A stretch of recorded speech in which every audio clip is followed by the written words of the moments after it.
প্রত্যেকটা মেয়ের নিজের একটা বাড়ি থাকা ভীষণ দরকার। বাবার বাড়ি সেটা কিছুদিন পরে পর হয়ে যায়। স্বামীর বাড়ি সেখানে আপনি সঠিকভাবে সবার জন্য কিছু করতে না পারলে সেখানেও আপনি বোঝা।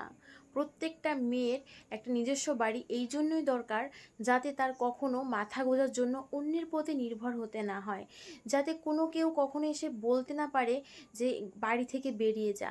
এই কথাটা একটা মেয়ে অনেকবার শুনে থাকে, প্রতি পদে পদে শুনে থাকে, কিন্তু সেই মেয়েটির যাবার কোনো জায়গা থাকেনি এটা জানা সত্ত্বেও তাকে বারবার এই কথাটাই শুনতে হয়। তাই জীবনে যাই করুন না কেন, আমি প্রত্যেকটা বাবাকে বলতে চাই যে মেয়েকে অনেক কিছু দেওয়ার দরকার নেই। নিজের মাথা গোঁজার জন্য একটা বাড়ি তৈরি করে দিন বা একটা জায়গা করে দিন যেখানে সে তার সময়টুকু বা তার নিঃসঙ্গতার সময়টুকু কাটাতে পারে।